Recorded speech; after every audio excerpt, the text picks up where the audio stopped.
सबरी माता बड़ी महाभागवत, इनके प्रसंग को भक्तमाल जी में वर्णन किया कि ये जब ब्याह के योग्य हुई तो चूंकि सबर जाति से प्रकट हुई इसलिए इनको संबोधन में शबरी कहा गया। इनका ब्याह जब तय हुआ, ब्याह के उत्सव की तिथि आई तो सैकड़ों हजारों की संख्या में वन्य पशु लाए गए थे वध करने के लिए, क्योंकि स्वागत वन में रहने वाले इन लोग मांस का ही, खरगोश, हिरन, कुछ बड़े बड़े पक्षी आदि ऐसे सब बंधे हुए थे।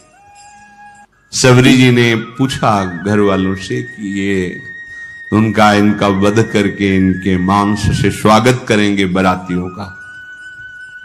बहुत रोना आया सबरी जी को। मेरे ब्याह के कारण हजारों पशुओं की, पक्षियों की हत्या होगी, मतलब मैं इसका कारण बनूंगी। शाम हुई, जब रात्रि हुई तो उन सब पशुओं को मुक्त कर दिया दुलार कर, जाओ, जीवन में मैं कभी ब्याह ही नहीं करूंगी। अगर मेरे ब्याह के समय इतने पशुओं की हत्या होगी, पक्षियों की, मैं जीवन में कभी ब्याह नहीं करूंगी। सब पशु पक्षियों को छोड़ दिया।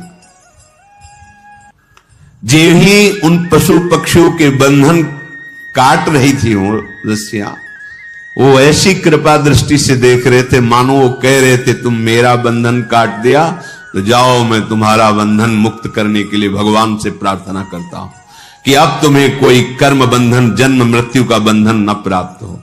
तुमने हमारी रक्षा की, भगवान तुम्हारी सदा रक्षा करें, तुम्हारे कर्म बंधन कट जाएं क्योंकि हमारे बंधन काट दिए। सबरी जी के हृदय में पशु पक्षियों को छोड़ने के बाद एक वैराग्य हुआ कि अगर मैं घर में रहूंगी तो फिर ब्याह की व्यवस्था यही सब करेंगे, भाग चलूं। रात्रि में ही भाग पड़ी। शबरी का महान पुण्य उदय हो गया, भाग निकली। बड़ा भाग्यशाली वही है जो संसार से भाग पड़े भगवान की तरफ। सबरी जी विचार किया किसी भी गांव में जाएंगी तो पकड़ी जाएंगी और ये लीला फिर होगी, इसलिए वन में चलती हैं। और एकांत वन में रहने का अभ्यास था ही। सबरी जी भागकर इसी वन में आए। अब यहां विचार किया कि वन में भगवान की अगर भजन वृत्ति प्राप्त करनी है तो संतों की कृपा होनी चाहिए, और एक तो स्त्री शरीर, फिर जंगली वास रहा है, सबर कुल में जन्म हुआ है, भला मुझ भीलनी को कौन स्वीकार करेगा, और बिना संत सेवा के भगवंत कृपा होती नहीं, तो छुप के संत सेवा करें। ये महामहिम बात। वो हृदय में दैन्यता थी कि मैं अधम शरीर है, कोई संत सेवा स्वीकार करेगा नहीं, और सेवा किए बिना भगवत कृपा मिलती नहीं है। इसलिए वो रात के आखिरी पहर में उठते और देखा कि सेवा के लिए जब ऋषि हवन करते हैं तो उनको लकड़ियों की आवश्यकता होती है, रसोई अमनिया करते हैं तो लकड़ियों की, तो दिन में लकड़ियां चुपचाप जंगल से बिनती और रात में छोटे छोटे गट्ठर करके ऋषियों के आश्रम में रख आती, और जहां से ऋषि सरोवर में आकर स्नान करते वो मार्ग सोहनी लगा देती, कंकड़ कांटे आदि बीन कर अलग कर देती। अब सब ऋषियों को लगा कोई संतों को सुख देने वाला कौन है जो ऐसी सेवा करता है। प्रातः काल सरोवर में आने जाने वाले को एकदम स्वच्छ मार्ग, एकदम कौन है ऐसा करता है। सब ऋषि प्रातः काल जब स्नान करने जाते तो सोचते, पर वो तो रात्रि में सेवा करके चली जाती एकांत में, ये कौन ऐसा है जो बड़ा भारी सुख प्रदान कर रहा है। देखो भगवान की कृपा से सेवा में रुचि होती है। सबरी जी ऐसे संत सेवा करने लगी। अब मन में उनके बहुत दैन्यता थी कि अगर किसी की दृष्टि पड़ गई तब तो उनको बड़ा दुख होगा कि अधम और ऐसा उसके हाथ की लकड़ी बीनी हुई है। बहुत उनके हृदय में ये बड़ी कृपा। ये जो अहंकार भरा होता है, मैं अमुक श्रेष्ठ कुल का मैं ये मैं भगवान को पसंद नहीं है। मतंग जी ने विचार किया कि ये कौन है जो आकर के हमारे चोरी कर रहा है। चोरी का तात्पर्य होता है भजन चुराना। ये आप साधारण न समझे, जैसे संत सेवा आप 2 फूल भी ऐसे डाले ना, ये फ्री नहीं, इसका हिसाब होता है। आप ऐसे किए ना, इसका भी हिसाब है, बहुत हिसाब है। किसके लिए कर रहे हो, किस निमित्त से कर रहे हो, वो सर्वदर्शी प्रभु देख रहा है। मतंग जी बड़े असंग महात्मा थे, पर बहुत ही हृदय में भगवान के प्रति प्रेम था। अन्य महात्मा जन भी विराजमान थे, पर तप, व्रति, नियम, संयम, मतंग जी के हृदय में भगवत प्रेम का विशेष प्रभाव था। मतंग ऋषि जी के मन में एक दिन बहुत दृढ़ निश्चय हुआ, ये कौन चोर है जो सेवा करके भी छुप जाता है और हम सब ऋषियों का भजन आनंद। क्योंकि कोई भी सेवा करता है वो तुम्हारे भजन को लेता है, फ्री नहीं है, बात समझना। ऐसा ना समझो कि आप जो पहन रहे, खा रहे, पी रहे, देख रहे, सुन रहे, सारा हिसाब है, इसलिए विरक्त को रात दिन भजन करना है। हम जिसकी रोटी खाते हैं उसको भी भजन देते हैं, जो प्रणाम करता है उसको भी भजन देना है। और वैसे ही सबका सर्व मंगल करने का स्वरूप होता है संत महापुरुषों का। मतंग ऋषि बड़े ही मतंग थे प्रभु के अनुराग में, परम विरक्त, भक्ति रसानंद से परिपूर्ण। रोज अपने आश्रम में देखते कि दोना में फूल रखा हुआ है, लकड़ी, सेवा के लिए मार्ग पूरा साफ। ये कौन है रोज सेवा कर रहा है? अपने शिष्यों से कहा, सुन, रात भर जगो, रोज सेवा पहुंचाता। कौन है ऐसा जो चुपके से सेवा कर रहा है? एक बार दर्शन करना चाहते हैं। सब शिष्य रात में जगह, अलग अलग जगह छुप करके खड़े हो गए। धीरे धीरे सबरी जी आई, दोने में कैसे पुष्प रखकर लकड़ी जे ही, तो कौन है? सबरी जी तो एकदम मानो सूख गए कि अब तो जान गए, अब सेवा छूट जाएगी। देखो किस बात का दुख है, अब सेवा छूट जाएगी। अब कोई भी ऋषि हमारी सेवा स्वीकार नहीं करेगा। एक तो स्त्री शरीर, दूसरा सबर कुर में जन्म, ये सब महान ब्रह्म ऋषि हैं, ये सब हमें हटा देंगे, मेरी सेवा छूट। बहुत विकल होकर शांत खड़ी हो गई। मतंग जी जब आए तो देखकर आंसू निकल पड़े। खान पान की कोई व्यवस्था नहीं, झाड़ियों में छुप के रहती संत सेवा, आंसू निकल पड़े। सबरी जी की कैसी सेवा? जान गए तो सकुच गई कि शायद अब सेवा छूट जाए।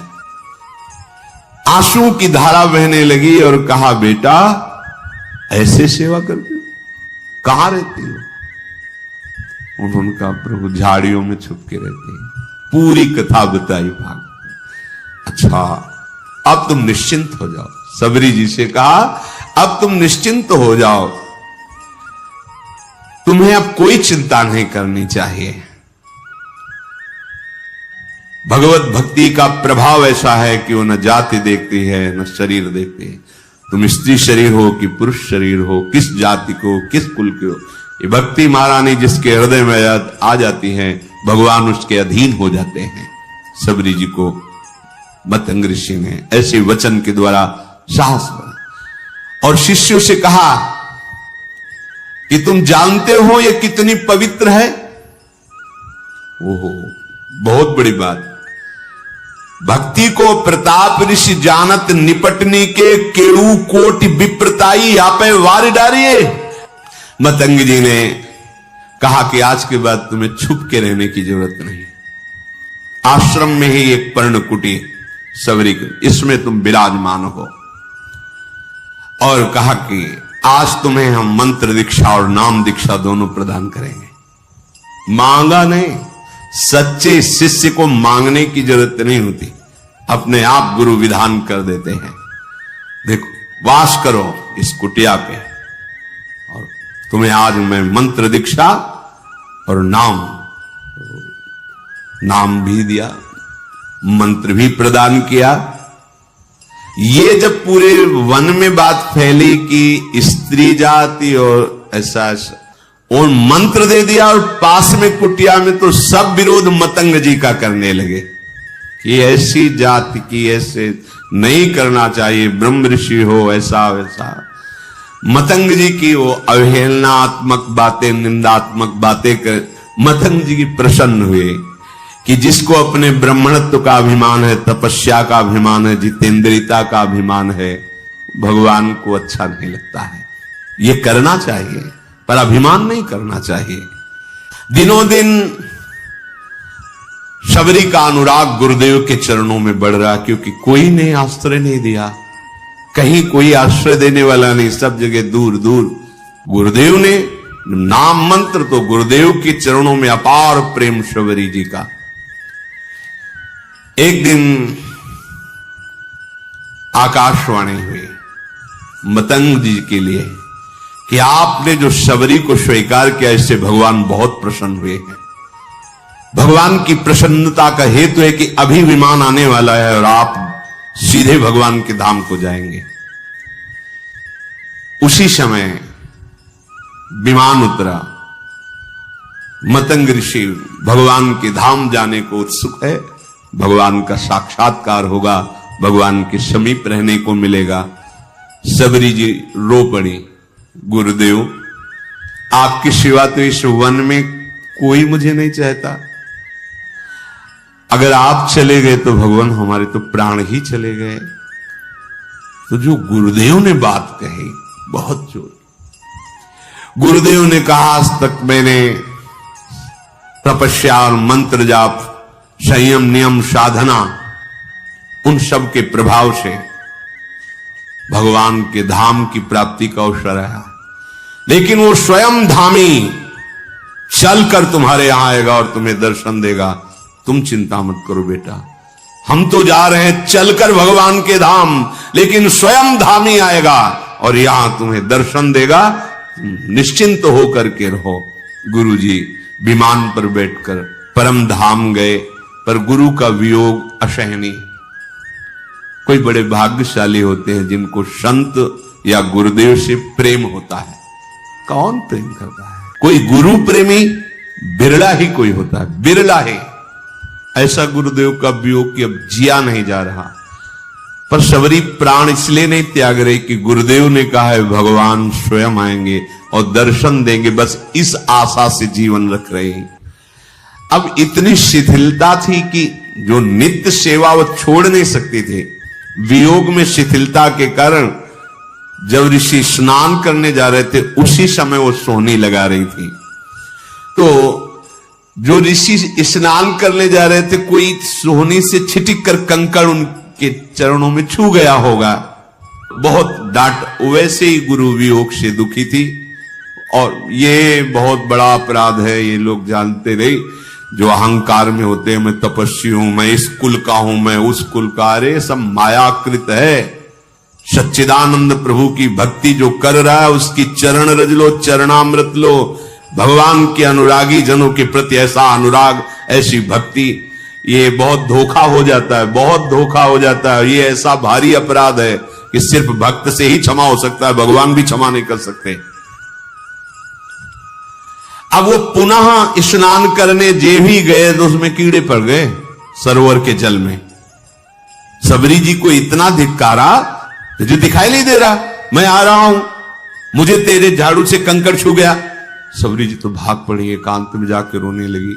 वैसे ही गुरु वियोग से दुखी थी, इसीलिए विलंब हो गया था, नहीं तो रात में ही वो सोहनी लगाती थी। शबरी जी के हृदय को भारी दुख कि जो हमारे वचनों के द्वारा समझाते थे, जो हमें चरणों का आश्रय, वो तो अंतर ध्यान है। अब यही है, ये महात्माओं को दुख पहुंचा, क्या करूं, गुरु ने आज्ञा की, नहीं तो अभी शरीर को छोड़ देती। ओ ये दुख भारी अपराध हो गया। उनको क्या कहा, अभागी, और रुधिरवत रक्तवत हो गया जल, और कीड़े, दुर्गंध आने लगी जल से तत्काल। तो उन्होंने मन में सोचा कि शबरी के कंकण स्पर्श का प्रभाव देखो कितना, तो उसका प्रभाव कि जल भी अपवित्र होगा। जब बुद्धि उल्टी होती ना तो उल्टा ही चिंतन होता है। हृदय में शबरी जी गुरुदेव प्रदत्त नाम का मंत्र का जप कर रहे हैं। रोज तड़के उठकर मार्ग बुहारना और रोज पुष्प की पंखुड़ियां ऐसे पावड़े बिछाना, सुंदर निर्मल जल भर के रखना और सुंदर फल रखना। कि गुरुदेव ने कहा भगवान आएंगे, पक्का भगवान आएंगे। रात दिन गुरुदेव प्रदत्त नाम मंत्र का चिंतन, गुरुदेव ने कहा है भगवान आएंगे, इसका दृढ़ विश्वास। अब क्या भगवान के स्वागत में तो जंगल में यही है फल। तो सुंदर सुंदर बेर के जो वृक्ष थे उनसे ऐसे बेर लेती, पहले चखती, चखने के बाद वहां मीठे है तो उस बेर तो झूठे तो हो ही गए ना। चखने के बाद हाथ थोड़ी प्रक्षालन, जंगल है ये थोड़ी क्या कहा कि हाथ में कमंडल धोना। ऐसा नहीं कि खा खा के बेर रखती थी, उस वृक्ष के मीठे है कि मेरे प्रभु को खट्टे न लगे तो ऐसे देखा, हाँ मीठे, फेंक दिए और नए फल लेकर के उनको ऐसे रखते। इसीलिए कहा गया है कि झूठे बेर। वैसे भी शास्त्रीय पद्धति में सबसे पहले भगवान को भोग लगा और प्रेम पद्धति में सबसे पहले अपने को पाना है। आप पहले पा लिए तो भोग लगाने लायक नहीं, लेकिन ये प्रेम है, उल्टा मार्ग है यहां। ये ज्ञान हमें नहीं था। ऐसा हो ही नहीं सकता कि प्रभु के लिए थाल सजा रहे पहले उससे ले, ऐसा कैसे? कोई पूछता तो उत्तर नहीं। ये तो इसी प्रेम नगरी का एक है, जिसके भी हृदय में जहां भी प्रेम, ये प्रेम का प्रभाव और स्वभाव है। मानसी गंगा में दंडोती परिक्रमा जब गुरुदेव के साथ लग रही थी गिरिराज महाराज की, तो मानसी गंगा में तो वहां एक सहतूत बेच रहा था, सहतूत नहीं से, तो श्री जी को भोग लगाने के लिए प्रक्षालन किया, बीन बीन के सही रखे। महाराज जी ने कहा थोड़े लो और पाओ, बताओ कैसे? हमको महाराज जी पहले श्री जी को भोग। बोले हमारे यहां पहले श्री जी नहीं, पहले तुम पा के बताओ कैसे, खट्टे अधिक खट्टे तो नहीं? वो देख लो महाराज। बोले जब हम कह रहे थे तुम पावला, हिम्मत नहीं पड़ रही थी कि श्री जी के पवा के बिना के पाया। कहा मीठे। बोले जाओ हाथ धो, आचमन करो, अब भोग लगाओ। उस दिन से समझ में आया कि हमारी लाडली जी को पहले हम चखेंगे फिर भोग लगाएंगे कि वो ठीक है कि नहीं है। तो शबरी जी भी ऐसे, ये बेर पेड़ का कहीं खट्टा तो नहीं है, बाकट तो नहीं है, तो उससे पहले चखती और फिर वो बेर दोने में लेके फिर प्रभु के रोज और रोज बस पावड़े बिछाए, फल रखे और बैठ गई। सुबह से शाम प्रभु आएंगे। गुरुदेव ने कहा प्रभु बहुत दिन बीत गए पर अश्रद्धा नहीं हुई गुरु वाक्य पे। नहीं, गुरुदेव ने कहा प्रभु आएंगे। मार्ग में जाए रहे लोचन बिछाए को, नेत्र लगाए। गुरुदेव ने कहा है भगवान ऐसे ही बहुत दिन बीते मग जोहत, तो आ गए औचक सो मिटे सब सो गए। दूर से देखो भगवान आ रहे हैं, छुप गई। अभी तक तो इंतजार कर रही थी, जब देखा भगवान आ रहे तो छुप गई। मैं नीच अधम उनके सामने कैसे जाऊंगी, कैसे उनकी सेवा करूंगी? जो ऋषि कुछ दैन्य थे जिनको सबरी जी की भक्ति प्रिय लगती थी, उनसे भगवान पूछ लिए कि सबरी माता का आश्रम कहां है, कहां है सबरी माता? इतना पूछ के निहाल कर दिया, गए किसी के आश्रम नहीं। और जिनको अहंकार था तो वो सोच रहे थे, सुना तो था ही भगवान वनवास में आ रहे, तो उनको था कि भगवान आएंगे, हमारी दंडवत करेंगे, फिर आसन में हम उनको बैठाल कर स्तुति संस्कृत से करेंगे। वो बैठे ही रहे घर में। भगवान पूछ लेते सबरी मां किधर है, कहां विराजमान है। वो अपने को निहाल मानते, जिनसे भगवान पूछ लेते कहां है सबरी, किधर है सबरी रहते है। ऋषि प्रभु यही मार्ग है, ये जो पावड़े बिछे सबरी जी ने बिछा, आगे जो मतंग ऋषि का आश्रम वहां सबरी जी विराजते। तो भगवान कहते जैसे सबरी जी के लिए एक पल समय करोड़ों कल्प के समान व्यतीत हो रहा है, ऐसे राम जी के लिए किधर है, मैं अपने कब भर नेत्र सबरी जी के दर्शन करूं। उधर सबरी जी जो सो वही भगवान सो। मतंग ऋषि के आश्रम में आए और जो शिष्य जन खड़े थे, कहां है सबरी जी, कहां भाग्यवान सबरी जी, मेरे नेत्र तरस रहे उनके दर्शन के लिए। सबरी जी ने जब ये वचन सुने तो जो हृदय में संकोच था दूर हुआ। आके साष्टांग दंडवत सबरी जी ने की, प्रणाम कर रहे, दौड़ पड़े। रघुनाथ जी ने जैसे माता को हृदय से लगाया जाता है, ऐसे सबरी मां को अपने नेत्रों से, अश्रु से सबरी को, हमारे भगवान का स्वभाव जो जान गया, भगवान शिव कहते हैं उमा राम स्वभाव जेहि जाना, ताय भजन तज भावना। करुणा समुद्र है ये, आप खुद भजन करोगे तब आपको पता चले। आपका हृदय जब थोड़ा सा भी प्रभु से अपनापन करेगा तो आप खुद समझ पाओगे प्रभु के सिवा कोई ऐसा प्यार करने वाला त्रिभुवन में नहीं है। भगवान ने सबरी जी का हाथ पकड़कर अपने समीप बैठा ला। ये प्यार, वो ऋषि कंकड़ छू गया तो कितना कड़ुआ बोल रहे, ए नीच जात, ये ऐसा। भगवान हृदय से लगाकर आंसुओं से अभिषिक्त करके अपने समीप सबरी जी को बैठा ला। सबरी जी को स्मरण आया कि जो प्रातः ही फल रखे थे प्रभु के लिए, दौड़ के गई, फल लाई। भगवान, वाह, मेरा वनवास का सारा कष्ट दूर हो गया तुम्हारे फल पाके, बड़ाई कर रहे। भगवान ने कभी 56 भोग की बड़ाई नहीं की, कहीं भी ऐसा नहीं।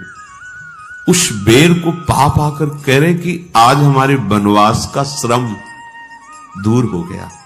कितने सुंदर स्वादिष्ट अमृतमय फल भगवान बड़ाई कर रहे हैं सबरी के द्वारा दिए, इसीलिए प्रशंसा कर रहे हैं प्रभु सबरी जी की। अब जब ऋषियों ने सुना कि आश्रम आने की तो बात जाने दो, इस गली में भी प्रभु नहीं आए, तो सबको लगा अंदर कि हमें लगता है कोई हम लोगों में तपस्या में त्रुटि हो गई क्या, क्योंकि सब तपस्या का फल तो भगवान है और भगवान आए ही नहीं हमारे घरों में। तो हमें चल के लोचन लाभ तो ले लेना चाहिए, भगवान के चरणों में प्रणाम करना चाहिए।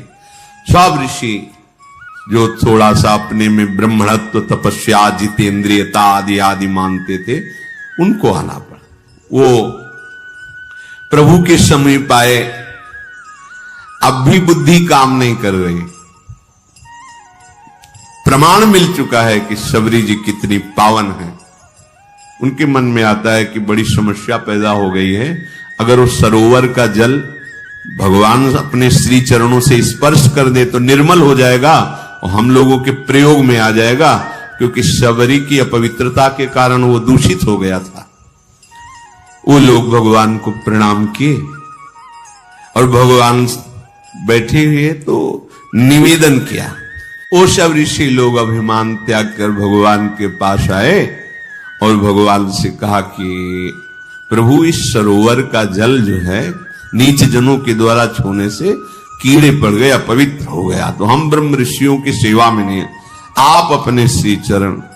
तो भगवान ने कहा, नहीं, हम तो आप ऋषियों के चरण सेवक हैं, आप देखो अपना चरणामृत डाल करके, क्योंकि आप तपस्वी जितेंद्री ब्रह्म ऋषि हैं, हम तो आपके सेवक हैं, आप डाल के देखो।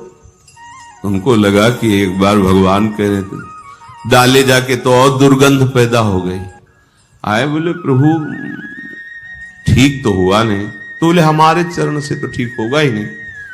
तुम कहा, नहीं प्रभु, आपके चरणों का प्रताप तो है ही, क्योंकि शिला छू गई तो अहिल्या के रूप में प्रकट हो गई, तो पानी तो बोले सही मानो, अगर हम चरण रख देंगे तो और बड़े बड़े कीड़े हो जाएंगे। अगर उसे स्वच्छ करना चाहते हो तो तुम सबरी के चरणामृत उतारो, फिर डालो जाके। अब भगवान का आदेश, बड़े बड़े ब्रह्म ऋषि सब बोले, केवल एकमात्र सबरी जी के चरण स्पर्श किए हुए जल से ही वो पवित्र हो सकता है, दूसरा कोई उपाय नहीं, क्योंकि तुम सबसे भयानक अपराध बनाए, स्त्री जान करके, नीच कुल की जान करके उनको तुम धिक्कारा है, तुम उनको ऐसी भावना से ये अपराध तुम्हारे सारे तप को, सारे प्रभाव को नष्ट कर दिया। अगर तुम कहीं अपने जीवन को कृतकृत्य करना चाहते हो, सरोवर के जल और हृदय को स्वच्छ करना चाहते हो, तो सबरी जी का चरणामृत ही काम करेगा, दूसरा कुछ नहीं। अब भगवान की आज्ञा, ईश आज्ञा तो सबको शिरोधार्य है। सबने जे ही सबरी जी बड़ी प्रार्थना, दैन्यता, जे ही चरण स्पर्श हुआ, निर्मल स्वच्छ और अमृत जैसा जल हो गया। तब भगवान ने सबरी जी की स्तुति की, जो नौधा भक्ति पीछे गाई गई थी, वो भगवान सबरी जी को नहीं सुना रहे, उन्हीं ऋषियों को बता रहे कि ये पूरी की पूरी भक्ति हमारी माता सबरी जी में विराजमान है। जाति पाति कुल धर्म बड़ाई धन वैभव कुटुंब गुण चतुरता, मैं इन सबसे नहीं रीझता।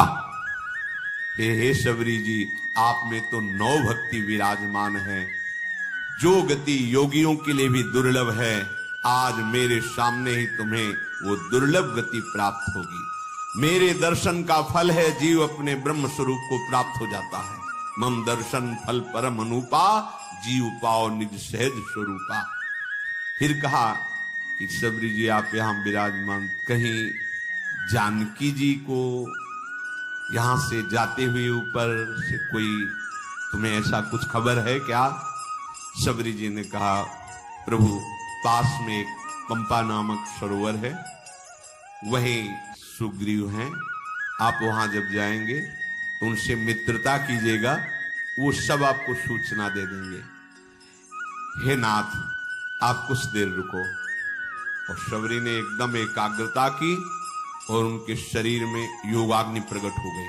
भगवान के सामने ही पांच भौतिक शरीर का लय करके भगवत धाम को गई।